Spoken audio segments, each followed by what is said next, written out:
Assalamualaikum warahmatullahi wabarakatuh.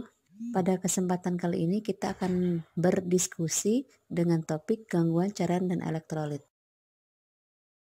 Komposisi cairan tubuh. Volume cairan tubuh pada pria dan wanita di sini terdapat perbedaan. Pada wanita terdapat 55%, sedangkan pada pria terdapat 60%.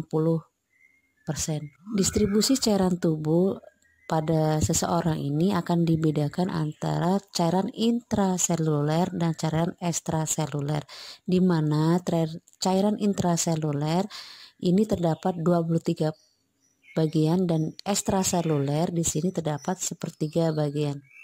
Seperti terlihat di gambar bahwa cairan intraseluler adalah cairan yang terdapat di dalam sel, sedangkan cairan ekstraseluler adalah cairan di luar sel yang terdiri dari cairan interstisil dan cairan vaskuler atau intravaskuler. Cairan intrasel adalah cairan di dalam sel. Di sini berfungsi untuk membantu mempertahankan bentuk sel serta mentransport zat gizi keluar masuk sel dengan melintasi membran sel. Cairan ekstrasel atau cairan di luar sel ini terdapat pada cairan interstisial, cairan intravaskuler atau cairan di dalam pembuluh darah. Cairan transseluler ini biasanya terdapat di ruang yang dilapisi oleh jaringan epitel, misalnya cairan sinovial, yaitu cairan yang terdapat di dalam sendi. Cairan cerebrospinal ini cairan yang ada di dalam otak.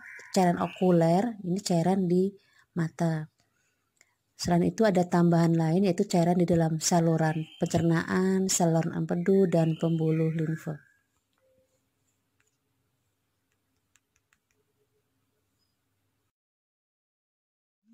Tubuh berusaha selalu menjaga keseimbangan atau hemostasis cairan di dalam tubuh. Cairan tubuh manusia terdiri dari air dan elektrolit.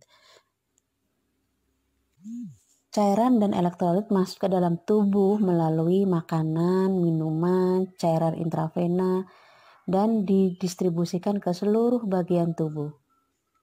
Keseimbangan cairan dan elektrolit berarti adanya distribusi yang normal dari air tubuh total atau total body water dan elektrolit ke dalam seluruh bagian tubuh.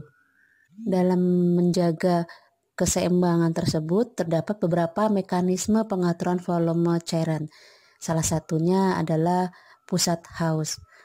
Pusat haus di hipotalamus menstimulasi atau menghambat keinginan individu untuk minum. Yang kedua adalah hormon antidiuretik atau ADH. Hormon ini akan dilepaskan dari kelenjar hipofisis posterior sebagai respon terhadap kondisi di dalam sistem kardiovaskuler dengan cara mengatur jumlah air yang direabsorpsi atau diserap kembali oleh tubulus ginjal dan dilepaskan sebagai respon terhadap penurunan volume darah. Saat ADH dilepaskan sehingga akan menurunkan produksi urin dan meningkatkan reabsorpsi air. Mekanisme pengaturan volume cairan yang ketiga adalah sistem renin-angiotensin-aldosteron. Saat volume darah berkurang, menyebabkan aliran darah di ginjal pun berkurang sehingga mengaktifkan sistem renin-angiotensin-aldosteron. Renin dilepaskan oleh ginjal yang menyebabkan sekresi angiotensin 1 dan angiotensin 2. Angiotensin 2 menyebabkan vasokonstriksi yang meningkatkan tekanan darah dan sekresi aldosteron oleh korteks adrenal. Aldosteron menyebabkan peningkatan reabsorpsi natrium dan air oleh ginjal sebagai upaya meningkatkan volume darah. Mekanisme pengaturan volume cairan yang keempat yaitu ANP. Jantung berperan dalam mengoreksi ketidakseimbangan cairan berupa kelebihan beban cairan dengan melepaskan ANP dari atrium kanan. ANP ini meningkatkan ekskresi natrium dan air oleh ginjal.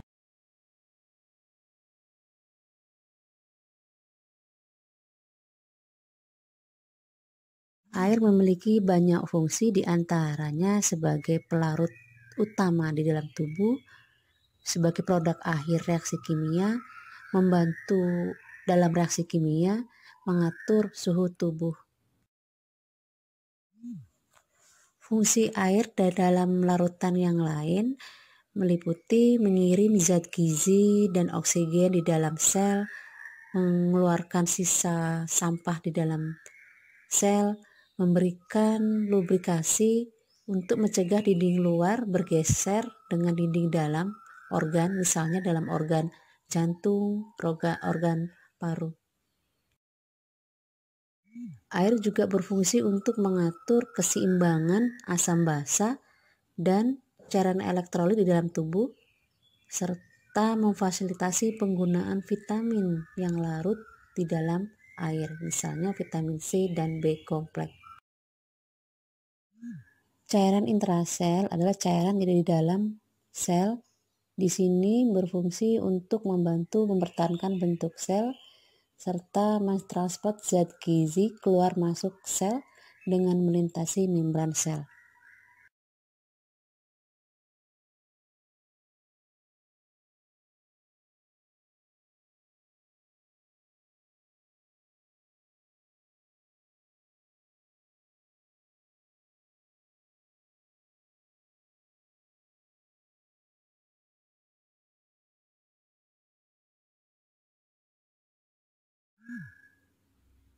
Bagian dari cairan adalah elektrolit.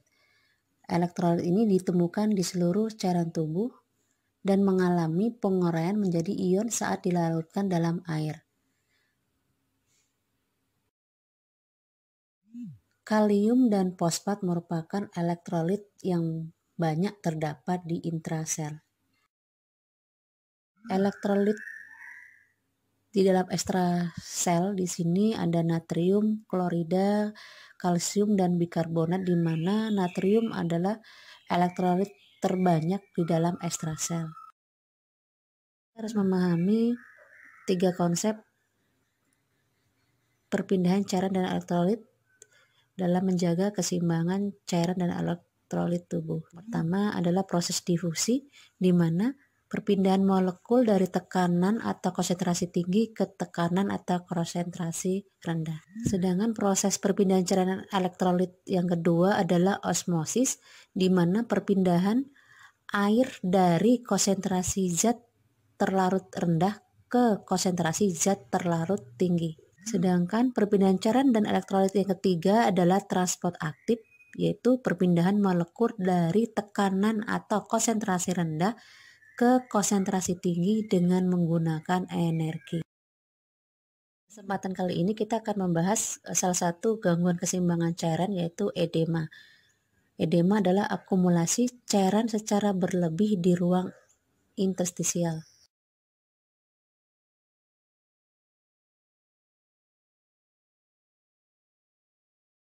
Sebab edema kedua adalah permeabilitas kapiler yang bertambah.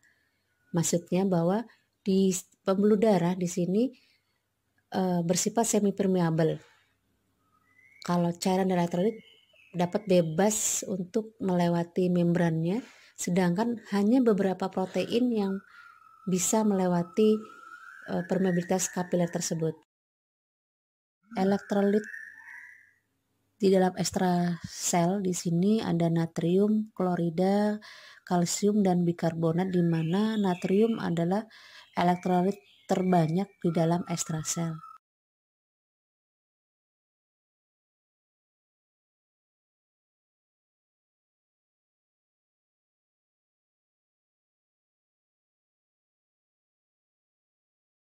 Pada kondisi luka bakar, kulit yang terbakar akan menyebabkan pelebaran pembuluh darah yang mengakibatkan kulit memerah. Trombosit dan leukosit menempel pada dinding endotel pembuluh darah sebagai bagian dari proses inflamasi. Peningkatan permeabilitas kapiler pada luka mengakibatkan luka menjadi edem.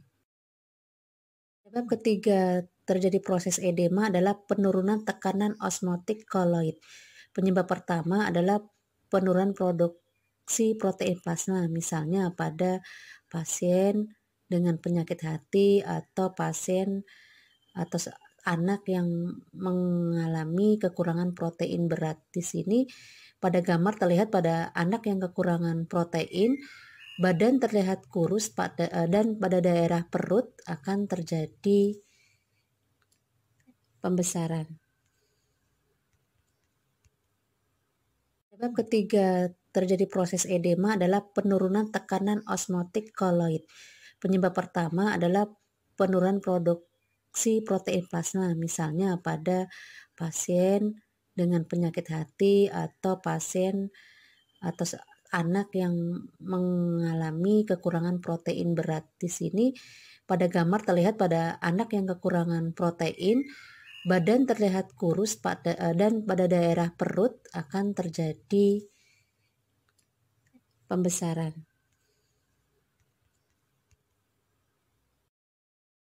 Kita harus memahami 3 konsep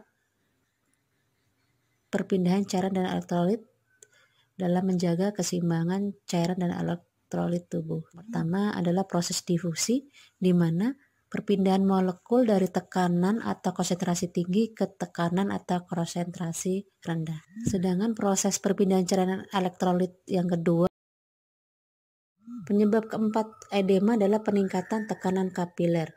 Misalnya pengaruh gravitasi, sebagai contoh duduk atau berdiri terlalu lama atau duduk dengan posisi kaki yang menyilang. Beberapa kondisi yang menyebabkan tekanan kapiler meningkat adalah peningkatan volume vaskuler, tekanan eksternal yang meningkat, misalnya pada pemasangan gip yang terlalu ketat, obstruksi vena, atau terjadi dilatasi arteriol seperti pada kondisi respon alergi dan radang. Demikianlah yang saya sampaikan. Terima kasih. Assalamualaikum warahmatullahi wabarakatuh.